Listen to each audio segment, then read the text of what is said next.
বিবাহিত পুরুষ নারী যদি জেনায় লিপ্ত হয় তাহলে তাকে ইট ঢেল পাথর দিয়ে মেরে মেরে মেরে ফেলতে হবে।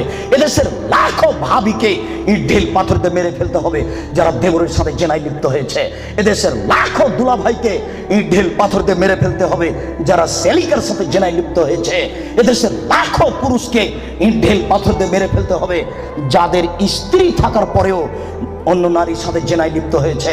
এদেশের লাখো নারী বেহায়া বেশরমা লজ্জাহীনা নারী যারা স্বামী বাড়িতে থাকার পরেও অন্য পুরুষের সামনে নিজের পরনের কাপড় খুলে উলঙ্গ অবস্থায় জেনায় লিপ্ত হয়।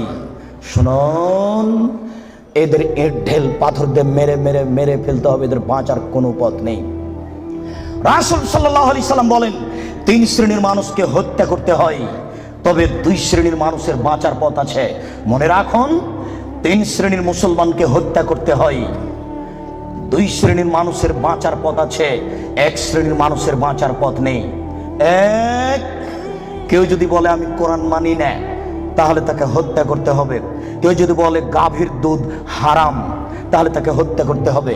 কেউ যদি বলে মদ হালাল তাহলে তাকে হত্যা করতে হবে। সরকারের পক্ষ থেকে গলায় ফাঁস দেওয়া হয়েছে, ফাঁস টান। তখন বলছে বলেছে আমার ভুল হয়েছে, আমি কথা ফিরিয়ে নিলাম। তাহলে তাকে আর ফাঁসি দিতে হবে না, নামিয়ে নিতে হবে, বেঁচে গেল। পাপ করেছিল হত্যার যোগ্য। আমি বুঝাতে পারলাম না মনে হয়। 2, কেউ যদি কাউকে হত্যা করে তাহলে তাকে হত্যা করতে হবে, এর নাম কিসাস।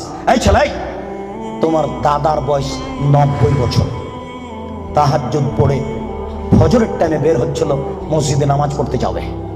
কালকে তোমার দাদাকে একটা ছেলে গালি দিয়েছে, তাহাজ্জুদ পড়তে বের হওয়ার সময় দেখো ওই ছেলেটা, তোমার দাদা এক থাপ্পড় দিতে ছেলেটা মারা গেছে। এখন তোমার দাদাকে কেসাস স্বরূপ ফাঁসি দিতে হবে সরকারের পক্ষ থেকে, তবে তোমার দাদার বাঁচার পথ আছে। ওই ছেলেটার বাপ মা যদি বলে আচ্ছা যাক আমাদের ছেলেকে মেরেছে আমরা মারবো না, তাহলে তোমার দাদা বেঁচে গেলেন। কথা কি বুঝাতে পেরেছি? 3, রাজুলুন জানা বাদা হেসানিন, কেউ যদি বিবাহ করার পরে জেনায় লিপ্ত হয় তাহলে তাকে হত্যা করতে হবে, তার বাঁচার কোনো পথ নেই। কেউ যদি বিবাহ করার পরে জেনায় লিপ্ত হয় তাহলে তাকে হত্যা করতে হবে, তার বাঁচার পথ নেই। একটু জাতের মানুতুন গ্রামে দিয়ে গ্রামের সম্প্রদায়ের একজন মহিলা আসলো আল্লাহ রাসূলের দরবারে এসে বলছে, তাহিরনি ইয়া রাসূলুল্লাহ,